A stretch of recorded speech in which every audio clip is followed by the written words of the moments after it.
The sky over Germany that morning looked deceptively calm. A pale blue canvas stretched endlessly above frozen farmland and shattered towns.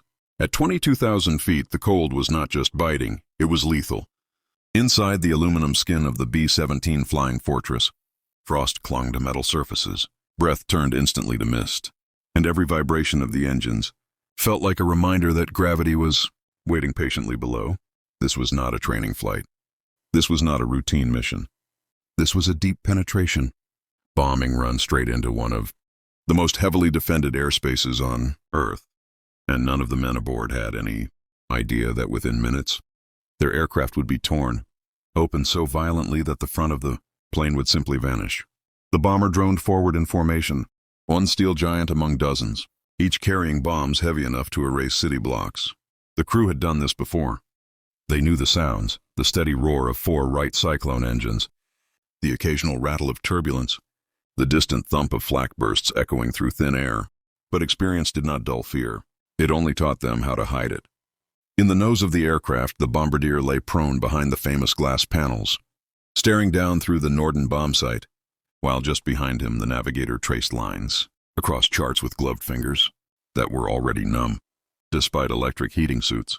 Ahead of them was only sky, enemy territory, and fate. Then the flak began to climb.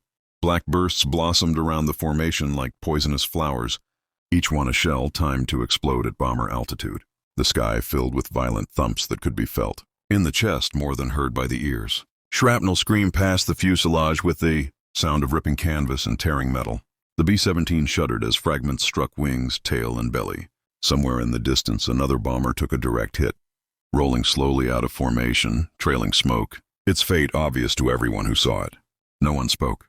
They never did during moments like this. Talking felt pointless when death was so close it could hear you breathe. The pilot tightened his grip on the controls. He had learned not to fight the plane when it shook, only guide it, gently, firmly, like holding a wounded animal steady while it tried to bolt. The co-pilot scanned engine gauges, oil pressure, RPM, manifold pressure. Everything looked normal, which almost felt wrong. Normal didn't last long in flak. The top turret gunner called out bursts at 11 o'clock high. Enemy fighters probing the formation but not yet committing. The radio crackled with fragmented voices, half sentences swallowed by static and fear. And then it happened. There was no warning, no dramatic buildup, just a blinding white flash followed by a concussion so violent it felt as if the entire front of the aircraft had been punched by a giant fist. The explosion came from dead ahead. A flak shell detonated directly in front of the nose, so close that the blast wave didn't just damage the aircraft, it erased part of it. In a fraction of a second, the transparent nose section disintegrated. Plexiglass, metal framing, and equipment were ripped away and hurled into the sky behind them. The bombardier and navigator were suddenly exposed to open air at cruising altitude, the freezing wind screaming into the aircraft like a living thing. For an instant, there was only chaos. The temperature inside the nose dropped to well below zero. The pressure change slammed into the crew like a physical blow. Loose objects vanished instantly, sucked out into the void.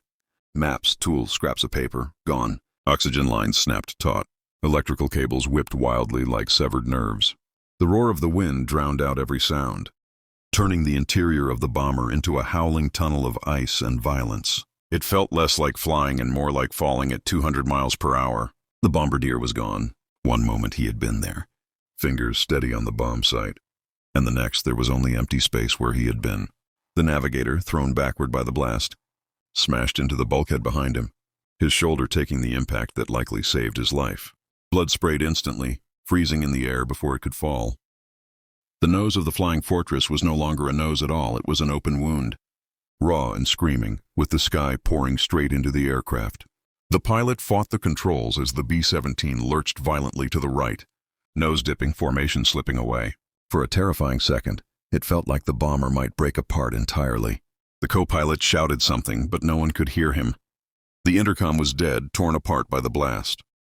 Communication now depended on hand signals and instinct, the most primitive tools left to men flying a shattered machine at extreme altitude. Somehow, impossibly, the aircraft stayed in the air. The pilot eased back on the yoke, careful not to overstress. A structure already wounded, beyond any engineer's nightmare. The engines kept running, their steady thunder now the only reassurance. that gravity had not yet claimed them. Cold air knifed through the cockpit, freezing sweat instantly against skin. Frost formed on eyelashes. Fingers lost feeling in seconds. Breathing became painful, each inhale burning the lungs like fire wrapped in ice. Behind them, crew members stared forward in disbelief. Where the iconic glass nose of the B-17 should have been, there was nothing. Just open sky. They could see clouds rushing past, could see the curvature of the aircraft's remaining frame, could see bare cables stretched forward into empty air, vibrating violently as if trying to tear themselves free. The Flying Fortress, symbol of American air power, looked suddenly fragile, unfinished, like something never meant to be seen this way. And yet, it was still flying. The navigator, half conscious and bleeding, dragged himself forward against the wind using those same exposed cables, gripping them with hands that were already losing sensation. Every movement felt like crawling into a hurricane. He knew one thing with absolute clarity. If he let go, even for a second, the wind would take him the same way it had taken the bombardier. There would be no second chance. No recovery. Just sky, silence, and a fall that would never end. The pilot had a decision to make. One that would define whether anyone aboard lived long enough to see the ground again. Turning back immediately meant breaking formation over enemy territory, becoming an isolated target for fighters and flak alike pressing. On meant flying deeper into hell with an aircraft that no longer had a face. Both choices carried death. The only difference was how long it would take, and as the battered B-17 struggled forward, nose open, cables screaming in the wind, its crew, unknowingly, began one of the most unbelievable 10-minute fights for survival in aviation history, a fight that would leave even seasoned combat veterans speechless long after the war was over. The pilot did not look back. He couldn't afford to. Every instinct screamed at him to turn his head to confirm with his own eyes that the nose was truly gone, that the men who had been stationed there were either dead or somehow still alive. But even a moment's distraction at this altitude, with this much damage, could be fatal. His entire world narrowed to the feel of the control column in his hands, the subtle resistance that told him the aircraft was still responding, still obeying, barely. The yoke felt wrong, lighter in some moments, heavier in others, as if the plane itself was confused about whether it wanted to keep flying. He compensated instinctively. Micro-adjustments, learned through hundreds of hours in the air, corrections so small, they were almost unconscious. Yet now they carried the weight of every life on board.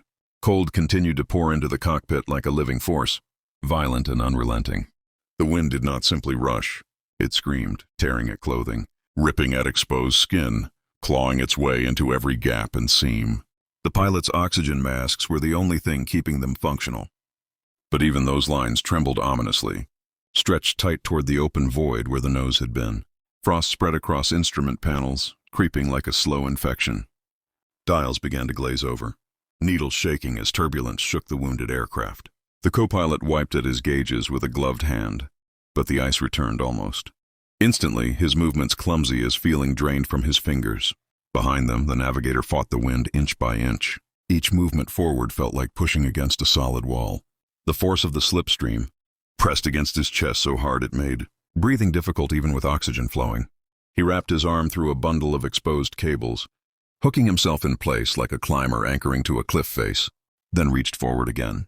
The metal burned through his gloves, skin sticking briefly before tearing free, pain registering only dimly through numbing cold.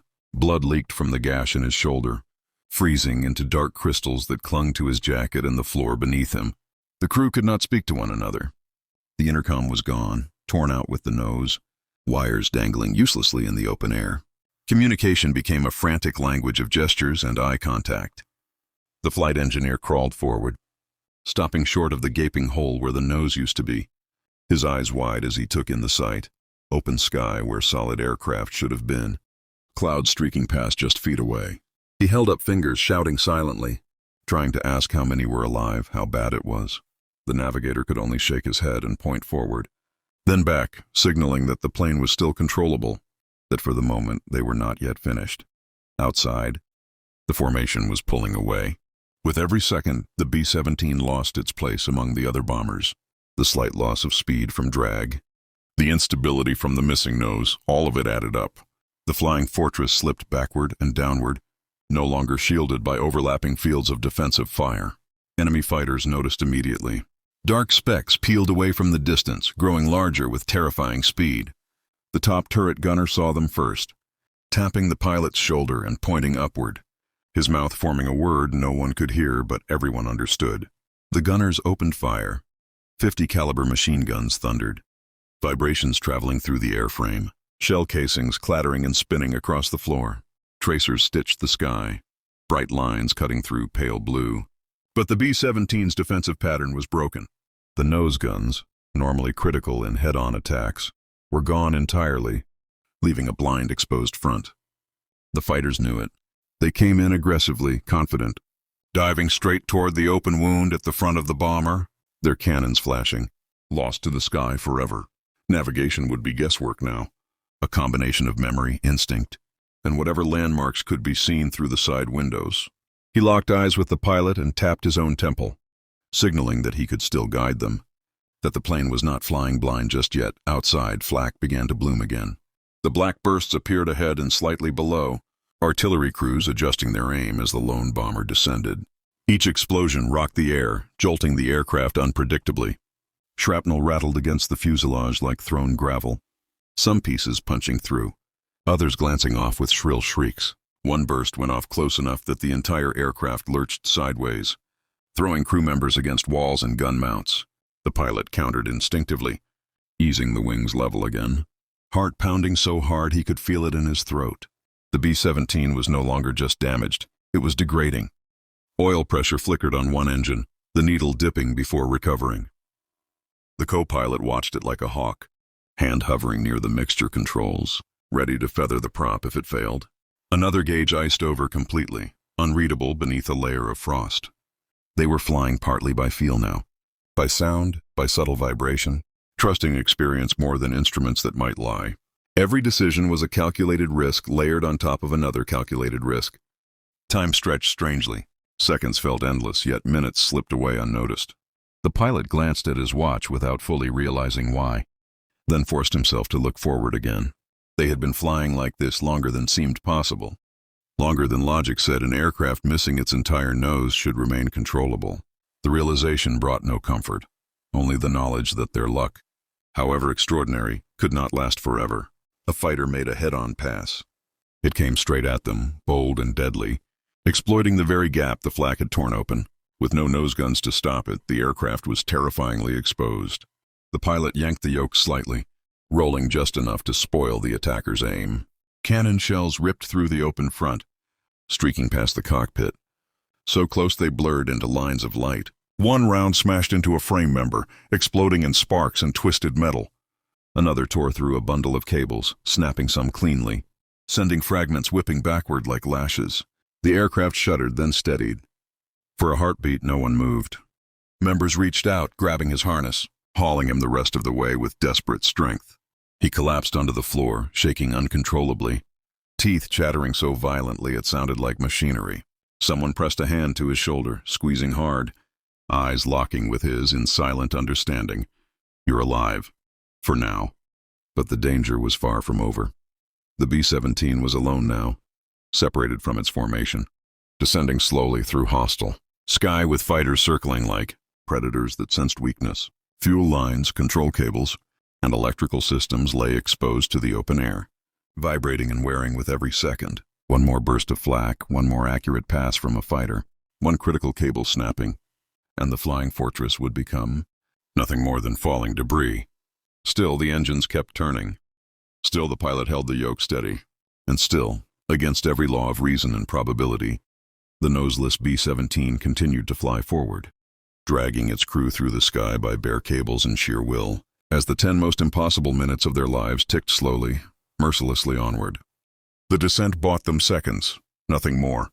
But in the air over enemy territory, seconds were a form of currency, and the crew spent them carefully. The altimeter needle crept downward with agonizing slowness, each 1,000 feet feeling like a mile, while the cold loosened its grip just enough to let stiff fingers move again. Frost still clung to metal, but it no longer formed instantly, and that alone felt like mercy. The pilot kept his eyes locked on the horizon, jaw clenched so tightly his teeth ached, every muscle in his arms tense as he balanced power and pitch, coaxing the battered bomber. through the sky as if speaking softly might keep it from breaking apart. Enemy fighters regrouped quickly. They always did. From above and behind, they rolled into attack position again, aware now that this was no ordinary kill. The missing nose made the aircraft look wounded, vulnerable, almost grotesque.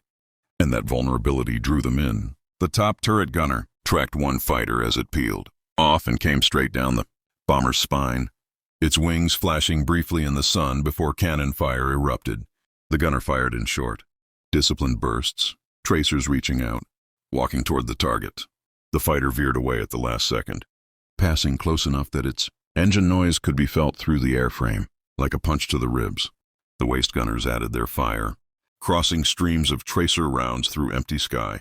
Spent shells piled at their feet, rolling with the aircraft's movement.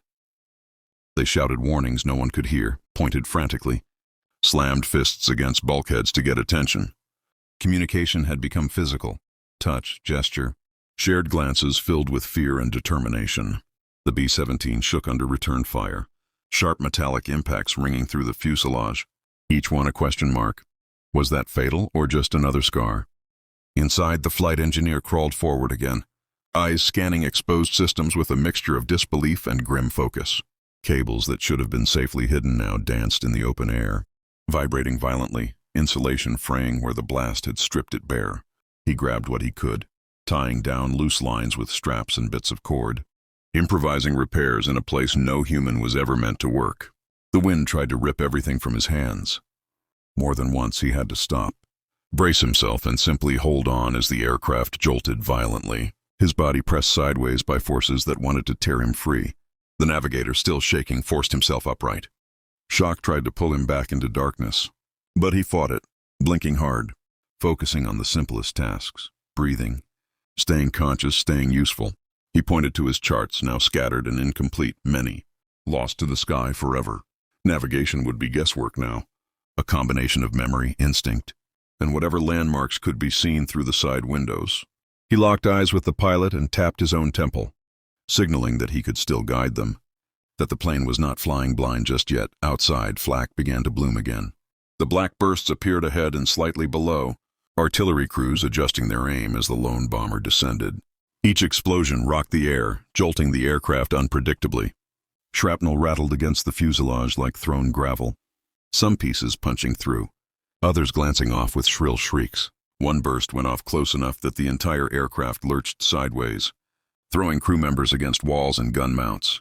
The pilot countered instinctively, easing the wings level again, heart pounding so hard he could feel it in his throat. The B-17 was no longer just damaged, it was degrading. Oil pressure flickered on one engine, the needle dipping before recovering. The co-pilot watched it like a hawk, hand hovering near the mixture controls, ready to feather the prop if it failed. Another gauge iced over completely, unreadable beneath a layer of frost. They were flying partly by feel now, by sound, by subtle vibration, trusting experience more than instruments that might lie. Every decision was a calculated risk layered on top of another calculated risk. Time stretched strangely. Seconds felt endless, yet minutes slipped away unnoticed. The pilot glanced at his watch without fully realizing why, then forced himself to look forward again. They had been flying like this longer than seemed possible. Longer than logic said an aircraft missing its entire nose should remain controllable. The realization brought no comfort, only the knowledge that their luck, however extraordinary, could not last forever. A fighter made a head-on pass. It came straight at them, bold and deadly, exploiting the very gap the flak had torn open. With no nose guns to stop it, the aircraft was terrifyingly exposed. The pilot yanked the yoke slightly, rolling just enough to spoil the attacker's aim. Cannon shells ripped through the open front, streaking past the cockpit, so close they blurred into lines of light. One round smashed into a frame member, exploding in sparks and twisted metal. Another tore through a bundle of cables, snapping some cleanly, sending fragments whipping backward like lashes. The aircraft shuddered, then steadied. For a heartbeat, no one moved. Then systems alarms, half-functional and unreliable, flickered, briefly before dying again. The flight engineer stared at the damage, eyes darting, counting losses. Some controls were gone, others still responded. The plane was wounded further, but it was not yet finished.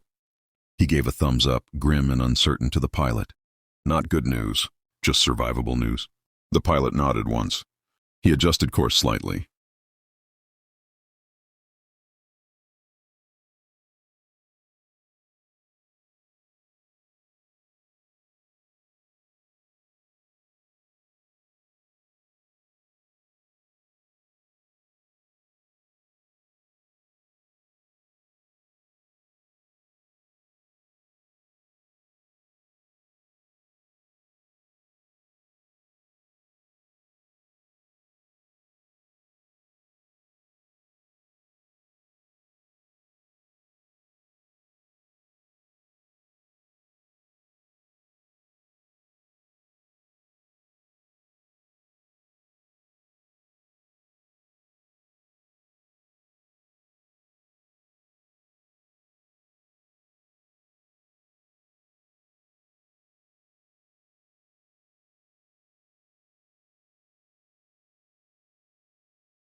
Through frost and scratches. Below, the landscape slid past in broken patterns, fields divided by hedgerows, thin lines of roads, a river reflecting light like a blade. He matched what he saw to what he remembered, piecing together a mental map from fragments. Then he turned, raised two fingers, and pointed toward the pilot. Then angled his hand westward. Not far now. Not safe, but closer. Another vibration rippled through the airframe. Deeper this time, resonating through the bomber's bones. The co-pilot caught it instantly. He leaned forward, eyes narrowing, and pointed at the engine gauges again. The oil pressure needle on the number 3 engine dipped, slower to recover than before. Heat shimmered faintly in the air behind it, barely visible against the sky. A leak, maybe a crack. Nothing dramatic yet, but the kind of damage that didn't get better on its own. The pilot weighed the risk. Shutting the engine down would reduce power and control. Leaving it running could mean fire. He chose the middle path, easing back slightly, coaxing just enough output to keep it alive without pushing it to failure. The B-17 responded, sluggish but compliant, like an exhausted animal urged onward by a familiar voice. Enemy fighters made one last attempt. They came in from behind and above, cautious now, as if uncertain whether this aircraft was cursed or protected by something beyond. Steel and guns. Tracers flashed past the tail, stitching empty air. The tail gunner returned fire, jaw clenched, eyes burning with focus. One fighter broke away early. Another lingered too long. The gunner's burst caught it just behind the cockpit. The aircraft jerked, smoke pouring from its engine, then rolled away in a widening spiral toward the ground. No one cheered. No one celebrated. There was no energy left for triumph, only the quiet acknowledgement that they were still alive. The flak stopped entirely. The silence that followed was almost unsettling. Not true silence, engines and wind still dominated, but the absence of explosions felt like stepping out of a storm into a heavy, waiting calm. The pilot realized then that his shoulders ached fiercely. Muscles locked tight for so long they had forgotten how to relax. He forced himself to breathe more slowly, deeper, careful not to overcorrect as tension drained from his grip. The open nose continued to punish the aircraft. Structural members flexed visibly. The exposed framework groaned under strain, each vibration sending a shiver through the plane. The flight engineer checked what he could, tightening straps, securing loose ends, knowing it was little more than ritual at this point. The damage was beyond repair in the air. All they could do was keep it together long enough to reach friendly territory, or at least a place where bailing out didn't guarantee capture or death. The navigator signaled again, this time tapping the side of his helmet and then pointing. Downward. Lower altitude soon. The pilot nodded. He began a gradual descent, easing the bomber toward thicker air. The change was immediate. Control surfaces felt firmer. The wind's shriek softened just enough to allow thought to sharpen again. The cold receded from deadly to merely brutal. The crew felt the shift like a collective exhale, a small but meaningful relief. They were crossing a line now, not a visible one, but a boundary defined by experience, the kind of line airmen spoke about quietly, in fragments, after missions. Past this point, the odds tilted, just slightly, in favor of survival. Past this point, fighters were less aggressive, flak less accurate. Past this point, a damaged bomber might actually make it home, but making it home did not mean being safe. The aircraft was still grievously wounded. One engine faltered. Controls responded unevenly. The missing nose created unpredictable airflow that tugged and twisted at the plane without warning. Any sudden maneuver, any unexpected gust could still tear it apart. The pilot knew it. So did everyone else. Survival now depended on patience, restraint, and endurance. Minute by minute, mile by mile. The B-17 pressed on, dragging its broken front through the sky, refusing to fall. The crew clung to that stubborn forward motion, measuring progress not in distance but in heartbeats, in breaths, in the simple fact that the engines were still turning and the horizon still. Held steady ahead, they were not out of danger yet. But for the first time since the nose had vanished into the sky, the idea of living through this no longer felt impossible. The horizon ahead softened, the hard edge of enemy territory dissolving into something less hostile, less intent on killing them.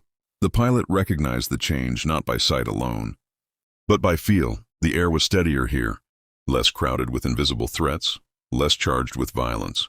He kept the aircraft level, resisting the urge to rush the descent. Rushing led to mistakes, and mistakes in a machine this damaged were unforgiving. Every control input was deliberate, smooth, almost gentle, as if the bomber might shatter under a careless touch. Inside the fuselage, exhaustion settled deep into muscle and bone. The adrenaline that had carried them through the worst moments began to fade, replaced by a heavy, numbing fatigue. The waist gunners slumped against their mounts when not actively scanning the sky, eyes half-lidded, fingers stiff around triggers. The tail gunner rolled his shoulders slowly, fighting cramps, never letting his gaze drift for more than a second. Even now, even here, vigilance was the difference between life and death. The navigator crawled back toward the cockpit again, movement slower, more cautious. Each time the aircraft shuddered, he paused, waiting to feel whether it would stabilize or worsen. He pointed out landmarks through the side, window tapping the frame to get the pilot's attention, then tracing rough lines in the air with a gloved finger. The pilot followed the gestures, committing them to memory. They were close, close enough that the idea of landing began to form. Tentative and fragile in his mind, the missing nose complicated everything. Without it, the aircraft's aerodynamics were unpredictable. Airflow tore violently through the forward section, tugging at control surfaces in uneven bursts. The pilot tested the response gently, easing the yoke forward and back, left and right, learning the wounded bomber's new limits. Each movement was answered with a delayed, uneven reaction. It was like flying with one sense missing, relying on intuition to fill the gap. The co-pilot checked fuel levels, his brow furrowing. They had burned more than expected during the fight. Extra power, constant corrections, extended time at altitude. Enough remained to reach friendly airspace. Maybe even a base, but there was little margin left. He caught the pilot's eye and tapped the gauge, then made a small slicing motion across his throat. No loitering. No second chances. Below them, the ground rose slowly, details sharpening as altitude dropped. Roads became clearer, buildings more distinct. The navigator recognized a river bend, then a rail line. He nodded sharply. Friendly territory, not safety, but a different kind of danger. Here there were airfields, flak positions meant to defend, not attack. The pilot signaled with his hand, a quick circular motion, then pointed downward. He was going to call it in, or at least try. The radio, damaged but not entirely dead, crackled weakly as he adjusted the controls. Static hissed, voices flickered in and out, fragments of words drifting through the noise. He leaned closer to the microphone, speaking slowly, clearly, repeating their call sign, their condition. There was no immediate reply. He tried again. This time a voice broke through, faint, distorted, but unmistakably friendly. Instructions came in pieces, half lost to interference. But the meaning was clear enough. Descend. Maintain heading, attempt landing if possible. Landing. The word settled heavily over the cockpit. A normal landing in a B-17 was demanding enough. With the nose gone, controls compromised, and one engine threatening to fail, it became something else entirely. A test that no manual covered. No instructor had prepared them for. The pilot thought of the runway, of crosswinds, of the moment when airspeed dropped and lift began to bleed away. He imagined the aircraft's reaction, the sudden yaw, the potential for collapse. He pushed the thoughts aside. Fear had its place, but planning mattered more. The flight engineer began preparing the aircraft as best he could. He checked landing gear. Systems. Watching pressure readings carefully. Hydraulics were sluggish but responsive. He gave a cautious thumbs up. The co-pilot verified flap operation, testing incrementally.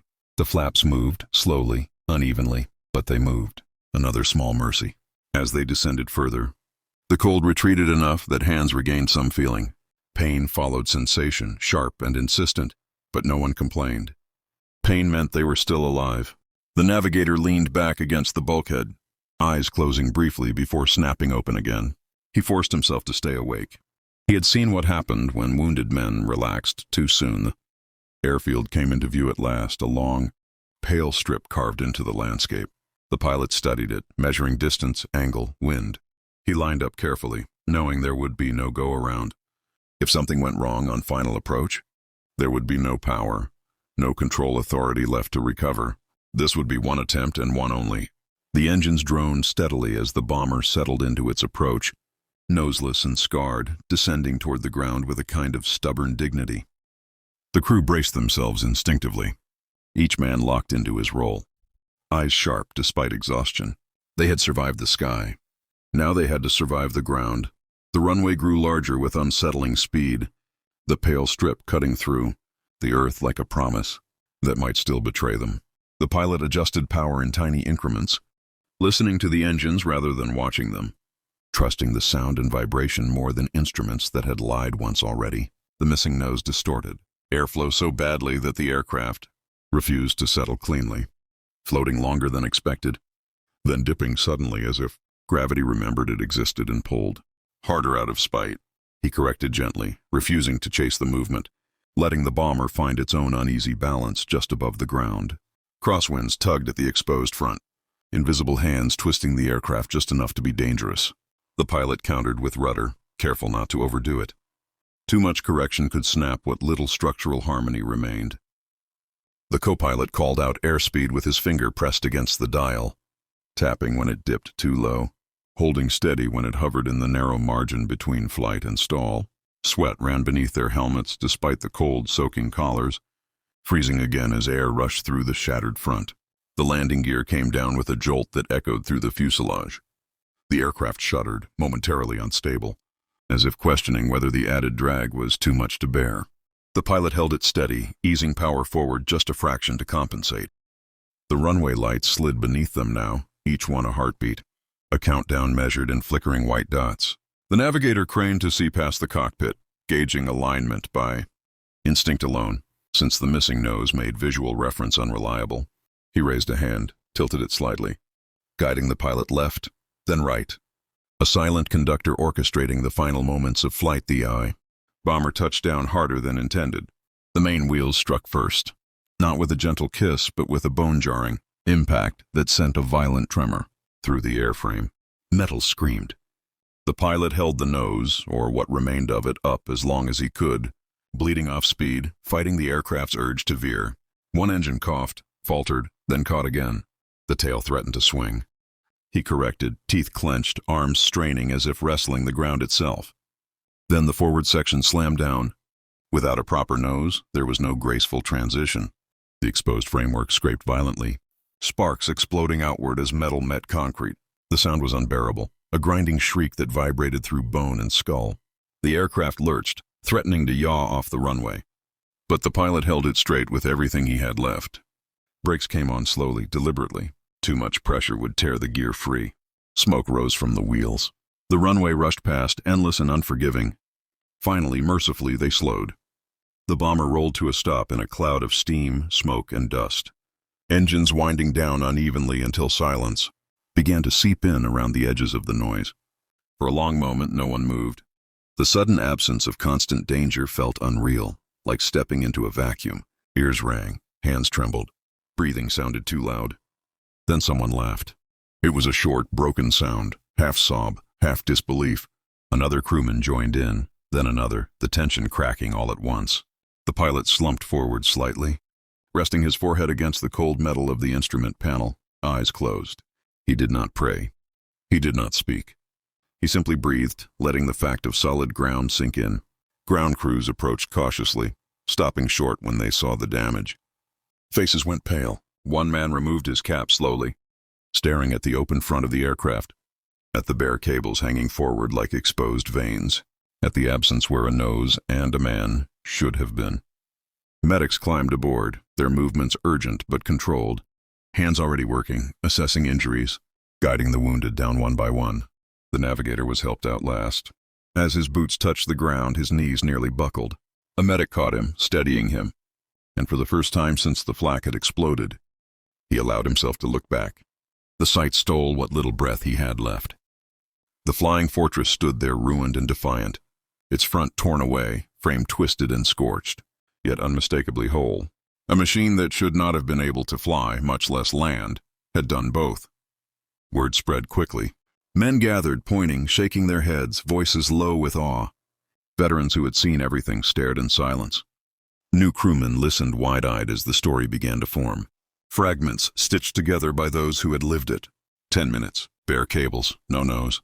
Still flying, still fighting, still landing. The loss of the bombardier was spoken of quietly, with respect. His absence felt more sharply now that survival was no longer uncertain. The crew was led away, wrapped in blankets, escorted by medics. The pilot turned once more toward the aircraft. He studied it with an expression that was not pride, not sorrow, but something deeper, a recognition shared between men and machines, pushed beyond reason and somehow not broken. The B-17 would never fly again. It didn't need to. It had already done more than anyone could have asked.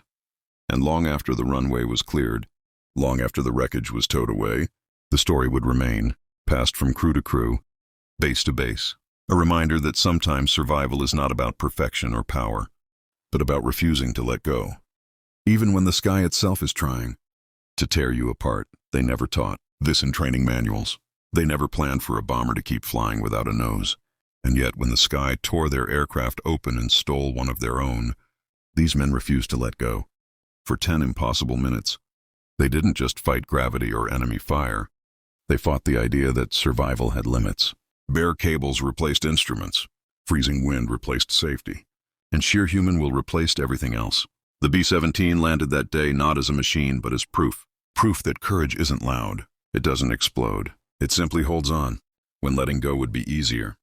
And somewhere in the sky they left behind, history learned a lesson it would never forget.